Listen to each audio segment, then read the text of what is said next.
Disclaimer, selamat menonton. Video ini hanya untuk hiburan semata. Ingat, ini hanya cerita fiksi semata. Jangan cari yang serius ya.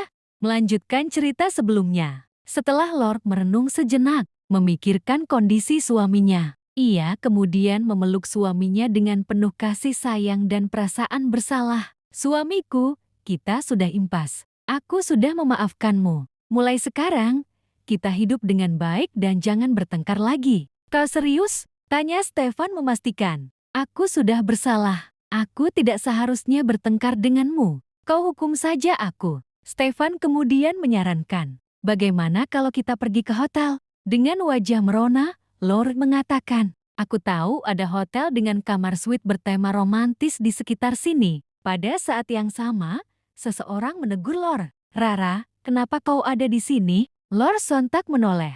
Kedua wanita yang menyapanya adalah nenek keluarga Somon dan yang rambut kuning bibi keluarga Somon. Bibi melanjutkan, nenek terus membicarakan tentangmu dan berharap kau menghadiri pesta ulang tahunnya. Tidak disangka, kita malah bertemu di sini. Lord bergegas menghampiri sang nenek dan menggenggam tangannya. Rara, kenapa kau tidak pulang ke rumah untuk menjengukku saat kembali ke ibu kota? Apakah mereka mencari masalah denganmu lagi? Tanya nenek perhatian. Laura menjawab, aku tidak apa-apa. Nenek tenang saja. Nenek kemudian lanjut bertanya, siapa dia? Laura menoleh dan mengatakan, jika dia adalah temannya. Yang dimaksudnya adalah Stefan. Sontak, wajah Stefan pun berubah muram. Di belakang, Bibi tersenyum sinis. Jangan-jangan dia adalah pacarmu ya? Nenek langsung menimpali sarkastik. Bagaimana mungkin? Jarak usia mereka sangat jauh.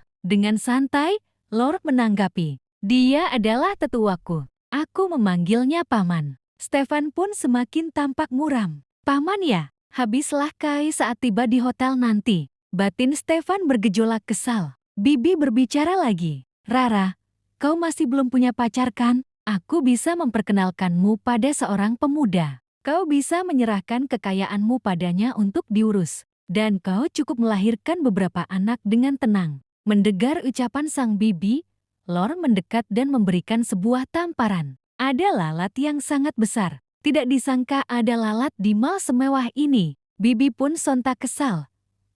Rara, kau sengaja melakukannya kan? Lord tersenyum sinis menanggapi. Dulu, kalian menggunakan berbagai cara untuk menipuku untuk menyerahkan saham. Sekarang, kalian ingin mengenalkan seorang pria untuk menjeratku? Pada saat itu, sang nenek memegang tangan Lord. Jangan dengarkan dia. Nenek akan memperkenalkanmu dengan orang yang cocok. Dia tidak akan serakah pada uangmu. Aku akan segera mengatur pertemuan kalian. Lord ingin mengatakan sesuatu, akan tetapi, Stefan langsung menariknya untuk pergi. Ikut denganku. Mereka masuk ke dalam toilet. Dan Stefan mengunci pintu tersebut. Kau ingin pergi kencan buta? Apakah kau mau berselingkuh dariku? Lord beralasan. Tidak, itu adalah keinginan nenek El. Meski begitu, aku tetap tidak senang. Aku adalah suamimu, tapi malah menjadi tetua. Lord pun mengaku bersalah. Aku salah.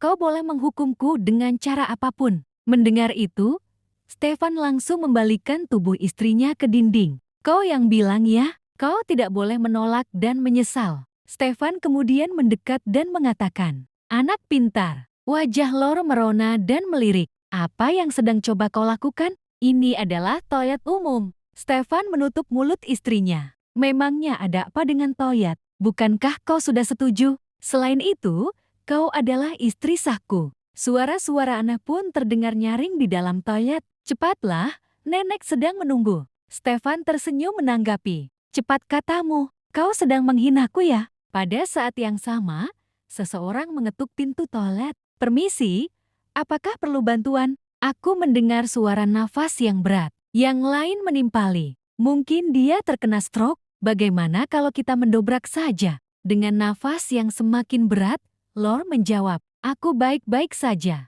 Aku sedikit sesak nafas karena memakai syal terlalu lama. Aku cukup istirahat sebentar saja. Beberapa saat kemudian, mereka telah selesai aktivitas di dalam toilet umum. Terlihat Stefan membantu sang istri untuk duduk. Melihat mereka, Nenek bertanya, berapa usia Pak Stefan tahun ini? Apa pekerjaan keluargamu? Stefan menjawab, aku berusia 30 tahun ini. Aku mewarisi bisnis keluarga dan saat ini menjabat sebagai presdis eksekutif. Nenek mengatakan, Rara sudah dimanja sejak kecil, jati sifatnya egois dan kasar. Kau harus banyak bersabar jika dia melakukan kesalahan. Nenek melanjutkan, Stefan, kau sudah tidak muda lagi. Kapan kau berencana untuk menikah?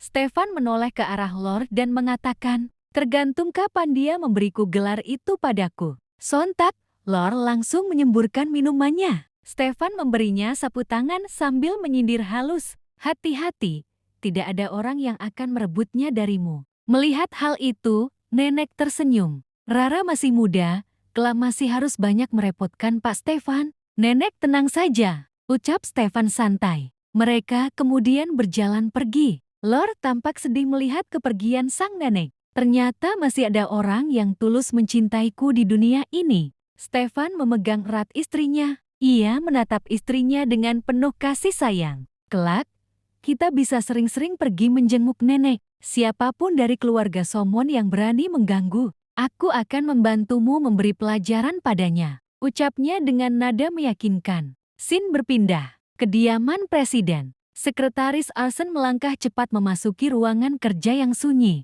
Pak, kami sudah mendapat kabar tentang Lord. Nyonya muda ternyata merupakan orang kepercayaan Ketua Biro Keamanan. Lapor sang sekretaris dengan nada serius. Arsen bersandar pada kursinya. Tatapannya menerawang. Sejak kecil, kakak ipar tumbuh di Akademi Ilmu Pengetahuan. Ia berasal dari keluarga terpelajar, tipe gadis yang selalu disukai ayahku. Gumamnya, seolah berbicara pada diri sendiri. Sekretaris itu melanjutkan, barusan, kami menerima informasi dari informan internal. Tampaknya, organisasi inkuisitorial sedang menyiapkan jebakan untuk memancing Nona Lore. Alis Arsen terangkat. Jelaskan dengan jelas, karena negara sedang memperketat manajemen keamanan publik. Organisasi itu tidak dapat lagi membawa senjata keluar masuk. Mereka tengah merancang sesuatu agar Nona Lore terpaksa pergi ke luar negeri. Arsen terdiam beberapa saat sebelum berkata pelan, kita pura-pura tidak tahu apapun dulu. Aku ingin melihat, jika benar kakak ipar berada dalam bahaya, apakah Kak Levon akan kembali seperti dirinya yang dulu? Di luar pusat perbelanjaan, keramaian kota menyelimuti mereka. Kau sudah bekerja keras hari ini, kata Stefan sambil tersenyum tipis. Pilih saja apa yang ingin kau makan. Ada restoran hotpot seafood di ibu kota. Aku sering makan di sana, jawab Lord, matanya berbinar samar. Mengingat rasa panas bumbu khas yang ia suka, restoran hotpot di depan pintu masuk, seorang pelayan berdiri canggung. Maaf, karena ada urusan penting. Bos kami tidak menerima pelanggan lain hari ini. Lord mengernyit, jarang-jarang aku datang ke sini. Urusan apa yang bisa begitu penting di restoran hotpot? Pelayan lain tiba-tiba muncul dan menegur. Permisi, Lord dan Stefan menoleh bersamaan. Ini sungguh tidak masuk akal, gerutu Stefan. Lord mendengus kecil. Pasti ada orang kaya baru yang sedang mengejar gadis di sini. Di dalam restoran, di ruang utama, Joseph tampak mondar-mandir gelisah. Bawakan beberapa buket bunga lagi, katanya pada staf. Di antara semuanya, harus ada satu yang dia sukai. Kembali di depan pintu, Lord mengangkat alis, mengenali suara itu. Tunggu, bukankah itu suara Joseph? Ia dan Stefan mencoba masuk, namun lagi-lagi dihalangi para pelayan yang kini tampak lebih gugup daripada sebelumnya. Stefan berdiri terpaku ketika melihat Joseph duduk santai seolah tidak ada beban di dunia ini. Dengan nada menahan kesal, ia menegur, pertarungan ini besar, Joe. Apa yang sebenarnya kau lakukan di sini? Di kantor pun kau bekerja asal-asalan. Dan sekarang malah sibuk dengan hal yang tidak jelas. Sungguh, kau terlihat seperti orang yang sedang menganggur. Joseph mengangkat wajahnya dengan tenang, seolah tak tersentuh oleh sindiran itu. Aku mau mentraktir kalian makan. Jawabnya singkat. Lord, yang sejak tadi memandangnya sinis, langsung menyambar. Kau belum cukup puas ditikam hidup-hidup, kau mau mati. Joseph hanya menelan selava. Kalia yang mengajakku. Lord berdecak. Kenapa Kalia tiba-tiba menghubungi bajingan ini? Dengan suara lebih lembut,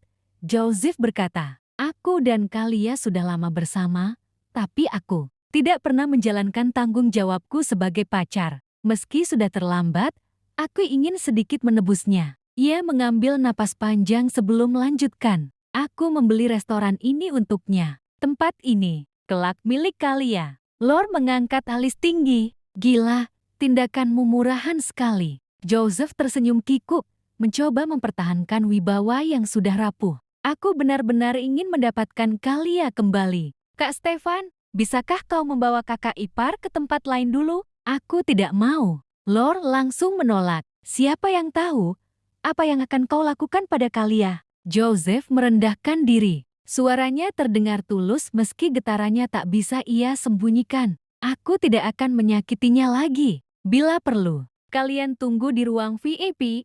Aku khawatir Kalia akan malu kalau kalian terus mengawasi dari dekat." Akhirnya, setelah perdebatan kecil, Stefan dan Lord menuju ruang VIP.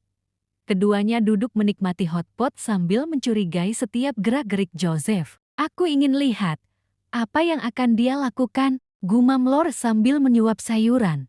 Wajahnya tetap gelap. Beberapa menit kemudian, langkah seorang perempuan berparas sendu memasuki restoran. "Kalia tenang, cantik, tapi ada luka yang tak pernah benar-benar sembuh di matanya." "Aku terlambat?" tanyanya lirih. "Tidak." Joseph buru-buru berdiri. "Kau datang tepat waktu. Kau cantik sekali." Ia menyodorkan sebuket mawar merah. Kalia menerima bunga itu tanpa ekspresi. "Tolong taruh bunga ini di toilet, ya, untuk pengharum ruangan." Senyum Joseph menegang. "Aku belum pernah memberimu bunga. Mulai sekarang, aku akan ingat membeli bunga untukmu setiap hari spesial." Kalia menatapnya sayu, namun dingin. "Seharusnya kau membelikan bunga krisan. Hari paling spesial dalam hidupku adalah hari kematian anakku."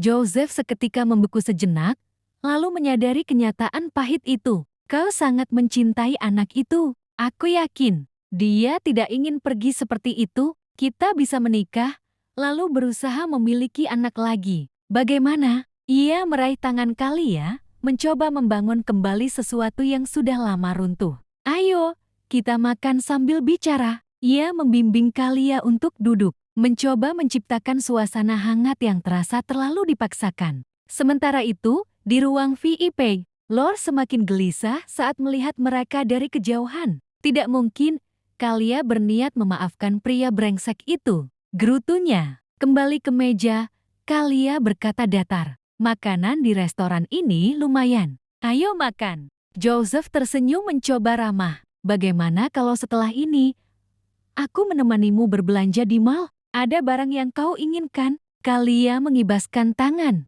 "Aku biasanya membeli perhiasan dari pelelangan, bukan mall." Joseph mencoba lagi. "Kalau begitu, ada yang bisa kulakukan untukmu." Dengan tatapan kosong tapi syarat luka, Kalia menjawab pelan. "Anakku sudah tidak ada. Bagaimana kau mau menebusnya?" Napas Joseph tercekat. "Aku akan melakukan apapun yang kau minta." Kata-katanya sendiri membuat tubuhnya merinding. Kalia mencondongkan tubuh.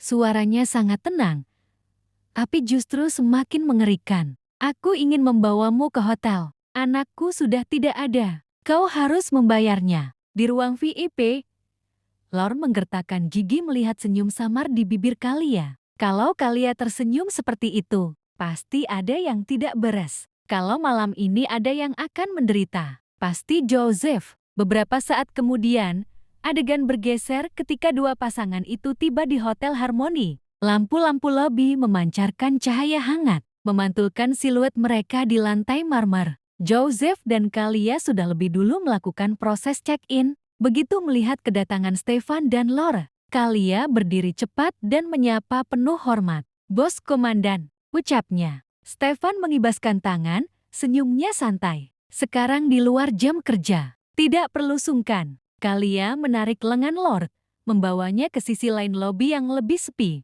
Ia menunduk sedikit, berbicara dengan bisikan penuh kekhawatiran. "Kau benar-benar tidak takut?" tanya Kalia. "Dia itu Raja Iblis. Kau masih berani memesan kamar dengannya? Tidak takut dia bangun tengah malam dan..." Lord segera memotong, mendengus pendek. Kenapa aku harus takut? Dia sama saja seperti pria biasa. Rumor-rumor itu hanya dilebih-lebihkan. Ia melipat tangan sambil memiringkan kepala. Tapi, kenapa malah kau yang memesan kamar dengan Joseph? Jangan-jangan kau ingin meminjam kecebongnya? Kalia menatap lurus dan menjawab tanpa ragu. Iya, aku memang menginginkannya. Jawaban itu membuat Lord terdiam sejenak.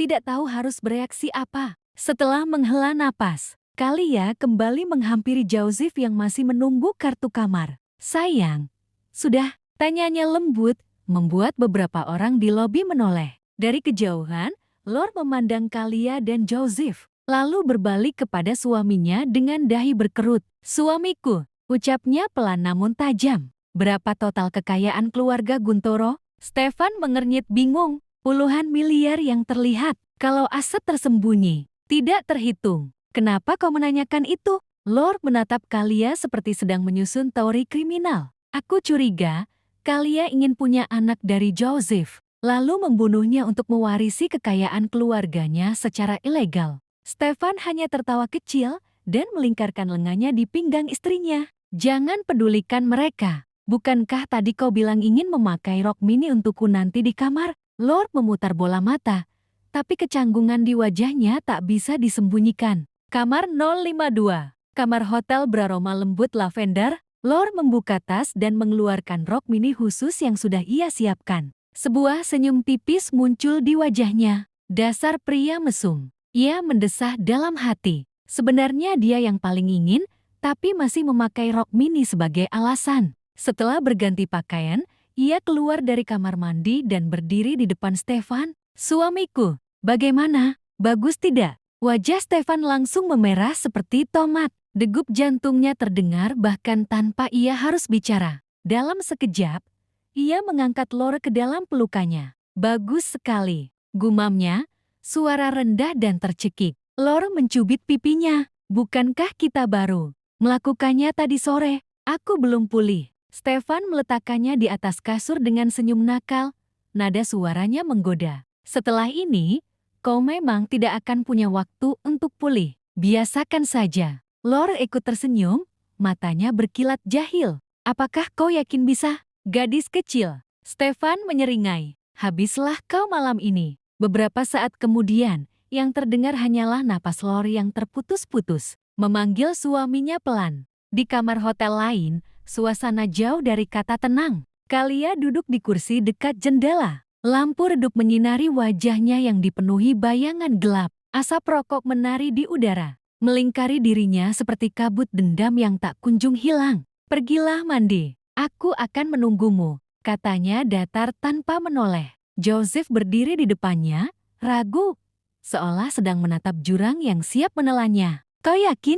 Tanyanya pelan. Kalia menghembuskan asap rokok tepat ke arahnya. Menurutmu, aku sedang bercanda? Joseph menelan ludah. Kau belum pulih sepenuhnya. Jangan merokok terlalu banyak. Kalia menatapnya dengan tatapan tajam yang mengiris. Aku tidak pernah melihatmu peduli sebelumnya. Cepat mandi. Nada suaranya dingin, membuat Joseph tak punya pilihan selain menuruti. Beberapa menit kemudian, Joseph keluar dari kamar mandi, hanya berbalut handuk. Kalia sudah duduk di tepi kasur, menatapnya dari kepala hingga kaki, seperti sedang menilai barang dagangan. Tubuhmu lumayan, komentarnya sambil menyilangkan kaki. Kau berkencan dengan Jessica bertahun-tahun, tapi tak pernah menyentuhnya. Kasihan dia. Joseph menunduk. Aku sebenarnya tidak pernah menyentuh siapapun. Belum sempat ia melanjutkan. Kalia tiba-tiba menarik handuknya, mendorongnya ke atas kasur,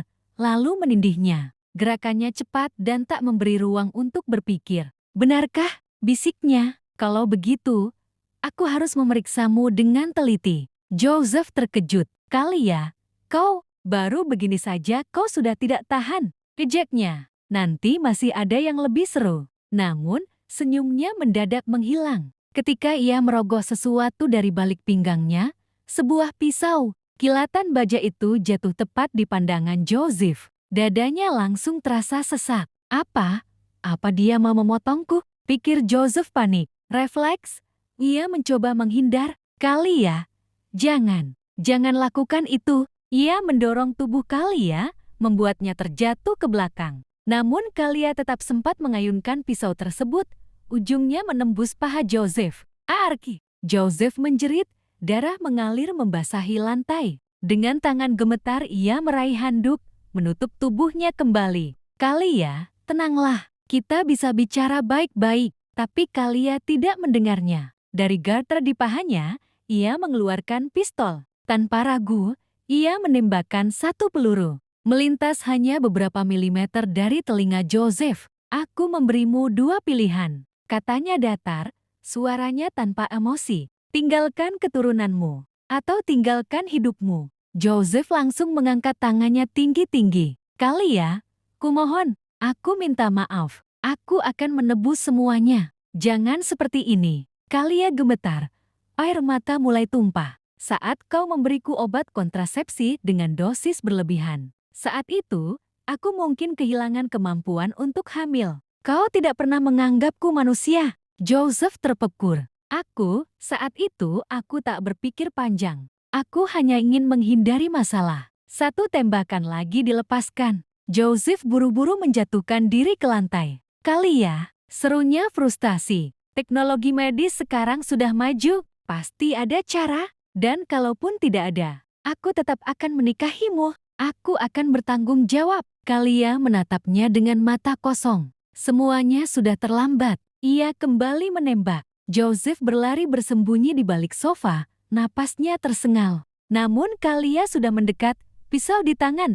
Bayangannya semakin besar di lantai. Joseph, katanya sambil tersenyum tipis. Kau cukup hebat, peluru saja tidak bisa menyentuhmu. Saat ia hendak mengayunkan pisau, Joseph bangkit dan menangkap kedua tangannya. Dalam satu gerakan cepat, ia mengunci dan mengikatnya ke belakang. Kalia, hentikan, ujarnya dengan suara putus asa. Kau tidak bisa mengalahkanku. Duduklah. Kita bicarakan ini dengan tenang. Kalia terpaku, terkejut oleh kekuatan Joseph. Aku meremehkannya, pikirnya. Pedagang senjata. Ternyata setangguh ini. Joseph memegang bahunya, menatap mata Kalia yang penuh amarah dan luka. Aku akui, aku menyakitimu karena kegoisanku, tapi aku juga tidak bisa lepas darimu. Omong kosong, Kalia membalas, suaranya pecah. Sentuh aku sekali lagi, dan lihat apakah keluargamu bisa hidup lebih dari 3 hari. Joseph mendekat, menatapnya dengan mata yang sayu. Ada banyak jenis cinta. Aku baru mengerti cintaku padamu setelah kehilanganmu. Air mata Kalia kembali mengalir. Joseph, aku membencimu, bisiknya. Joseph menarik tubuhnya ke dalam pelukan. Tidak apa-apa, bencilah aku. Tapi aku tidak akan menyerah. Aku mencintaimu. Aku ingin bersamamu. Selamanya. Dalam hati Kalia bergemuruh. Joseph, cepat atau lambat, aku akan mengebirimu. Tanpa peringatan, ia menggigit bahu Joseph sekuat tenaga.